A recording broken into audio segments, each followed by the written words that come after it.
Halo guys, Assalamualaikum dan salam sejahtera. Kembali lagi bersama dengan saya di Tengkorok Channel. Jadi, pada kalian yang menonton video ini, saya doakan agar semuanya berada di dalam keadaan yang sehat ya. Dan untuk topik kali ini, kita masih lagi membahas tentang sepak bola.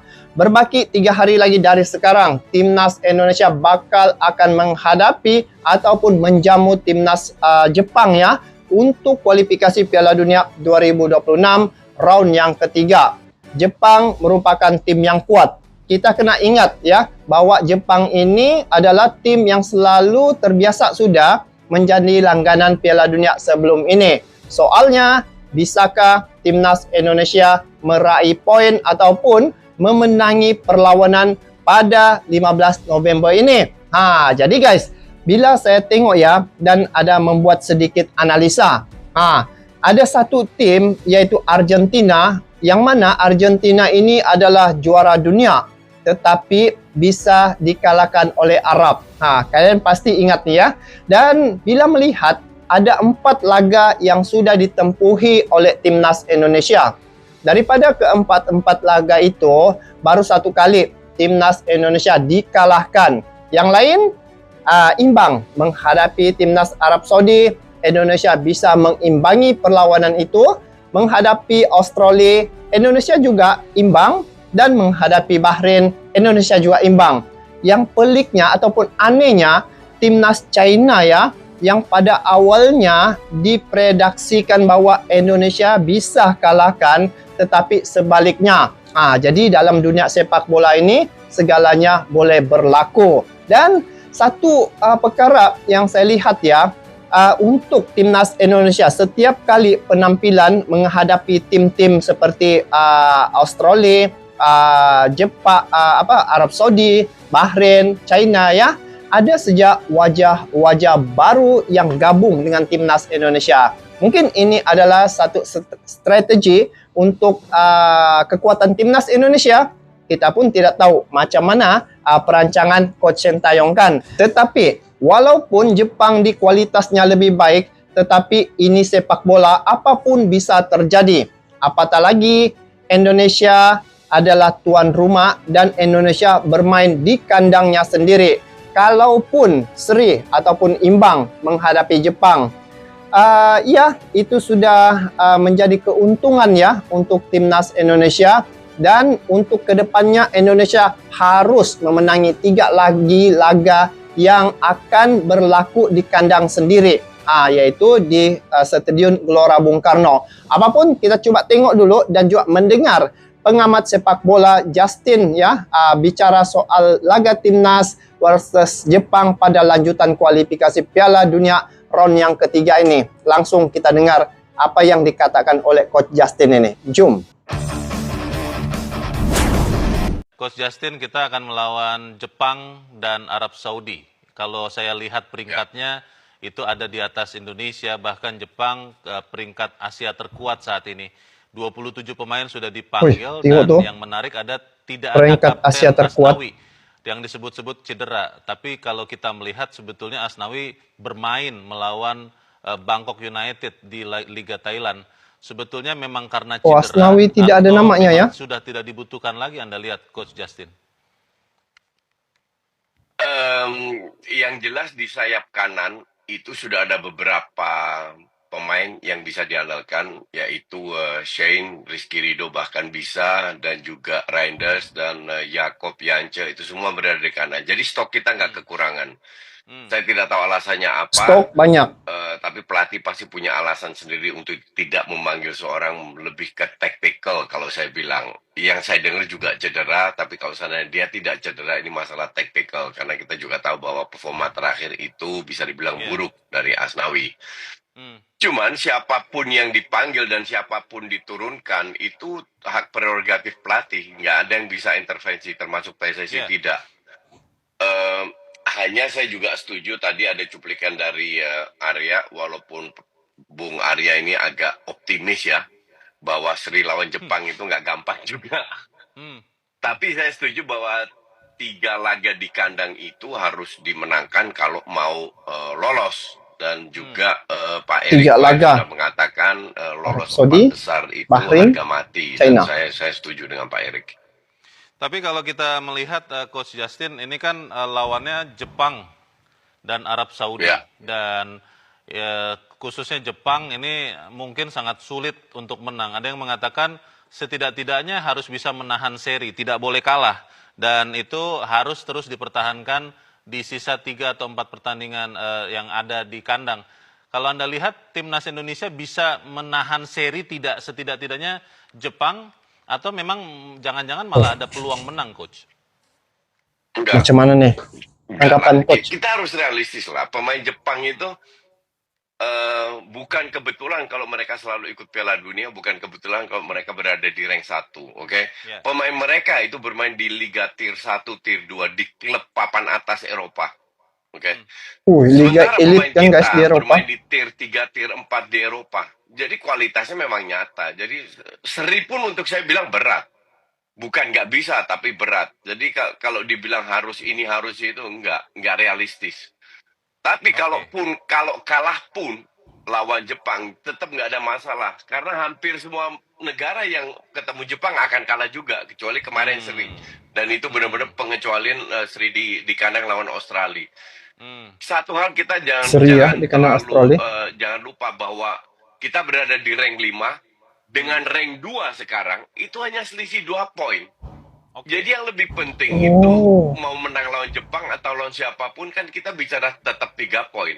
Nah, realistisnya main di kandang lawan Saudi, Cina sama Bahrain, terutama Cina sama Bahrain itu harus menang. Karena Cina sama Bahrain ketemu Saudi dan Jepang pun kemungkinan Australia pun kemungkinan mereka terbukti kan poin sebelum nih. Kalah bahkan. Jadi untuk kalau saya lihat, harusnya kalah lawan Jepang itu calculated loss, Leo. Istilahnya sudah diperhitungkan bisa kalah atau akan kalah. Tapi jadi yang lepas lain saja, kita harus sapu bersih. Jadi lepas saja Jepang, tapi fokus artinya kepada peluang Indonesia masih 3 pertandingan ada ya setelah Jepang, begitu Coach? Iya, betul sekali. Itu lebih realistis untuk kita dapat poin lawan mereka. Ya. Kalau kita melihat terakhir kan yang tadinya kita berpikir kita bisa menang atau bahkan imbang, tapi kita kalah melawan Cina, melawan Tiongkok. Kalau Anda melihat Coach, bagaimana cara Sintayong bisa membangkitkan semangat timnas supaya kemudian benar-benar bisa all out? Kalau kita melihat ada beberapa pemain yang strategi Coach Sintayong. Kalau saya bilang ini pemain profesional, nggak perlu dimotivasi lagi. Mereka sangat tahu stake-nya seperti apa. Saya juga sangat kecewa kalau kita flashback dikit dengan pertandingan lawan China. Karena line up-nya terutama tidak menempatkan Tom Heinz sebagai starter. Terbukti bahwa... Ya betul lah guys, saya pun terkejut masa tuh. Bukan dilepas. Sangat sayang bahwa kita tidak bisa meraih 3 poin. Karena untuk saya, Sintayong tidak menurunkan tim yang terbaik. Yang sebelumnya lawan Bahrain di babak kedua itu adalah 11 yang terbaik. Tapi ya sekali lagi ini hak Sintayong, kalau dia berani melakukan hal seperti itu ya dia harus bertanggung jawab.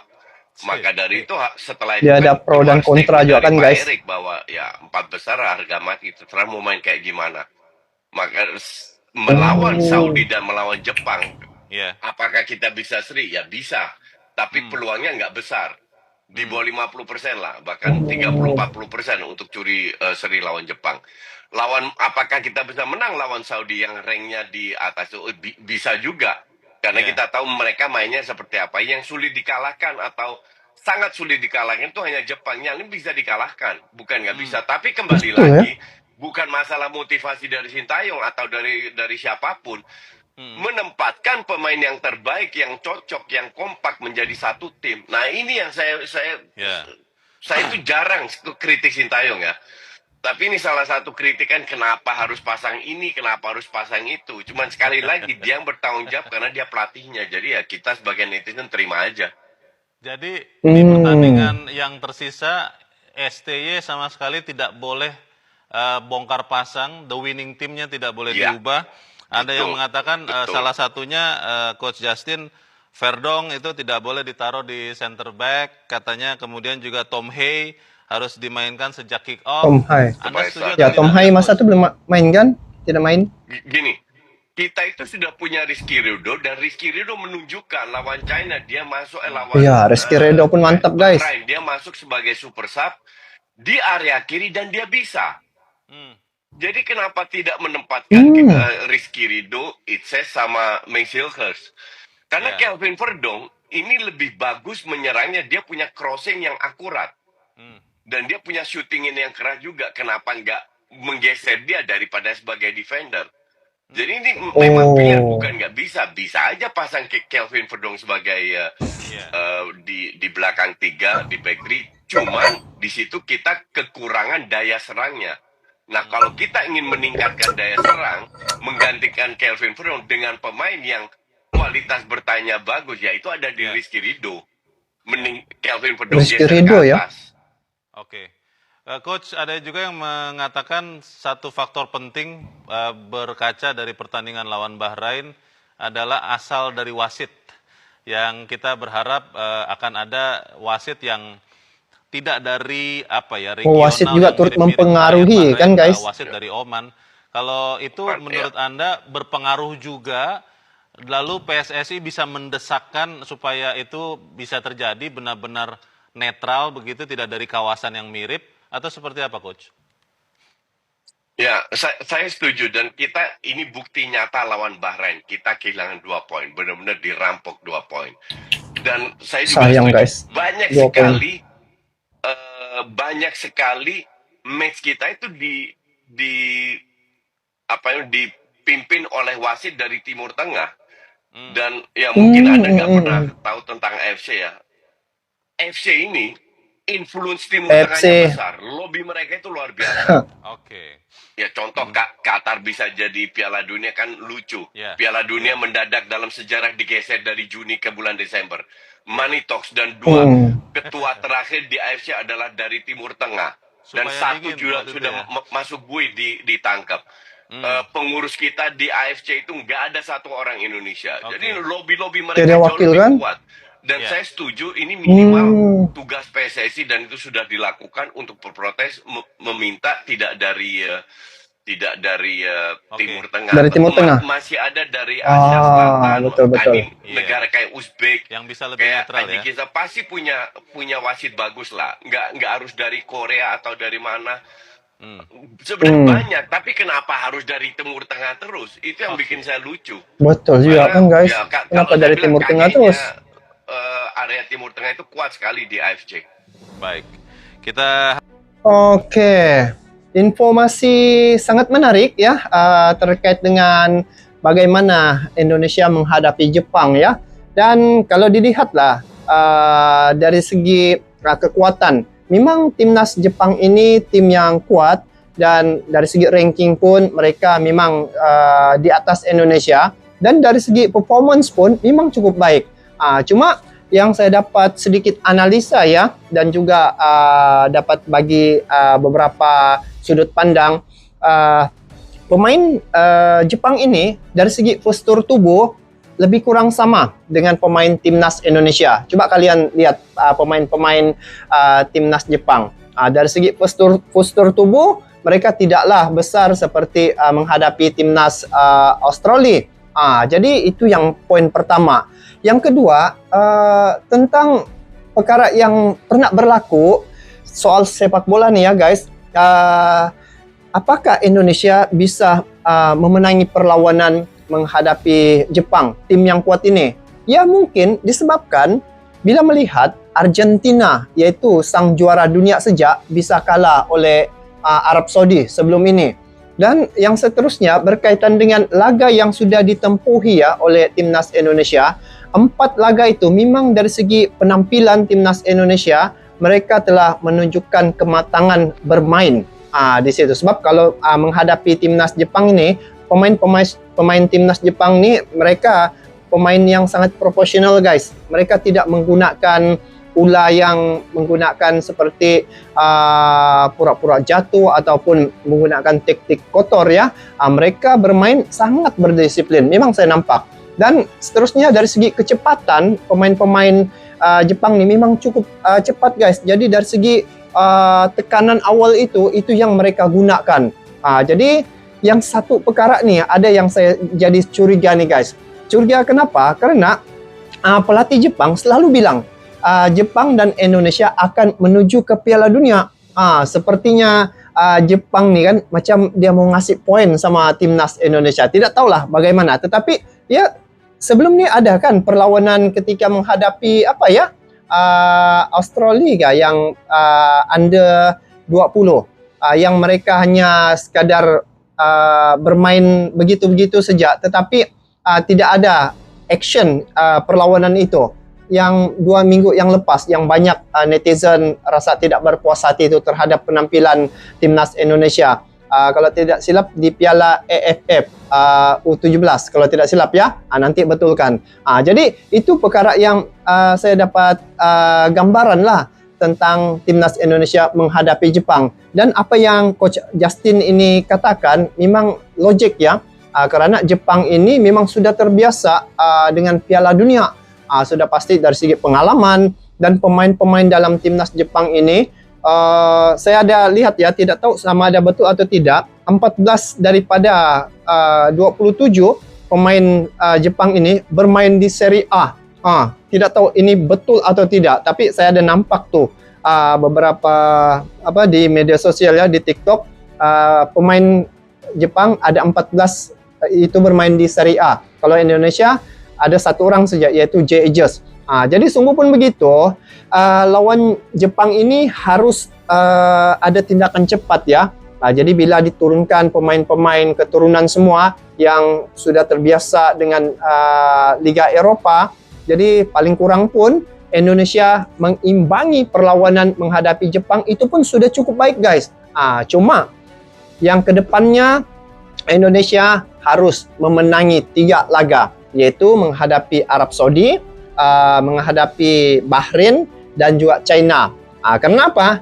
Ketiga-tiga ini, perlawanan ini sudah kita saksikan bersama-sama bagaimana penampilan timnas Indonesia. Cuma dari segi strategi Coach Sintayong sejak macam mana dia polish agar pemain-pemain timnas Indonesia mereka kreatif dalam melakukan pergerakan menghadapi Jepang.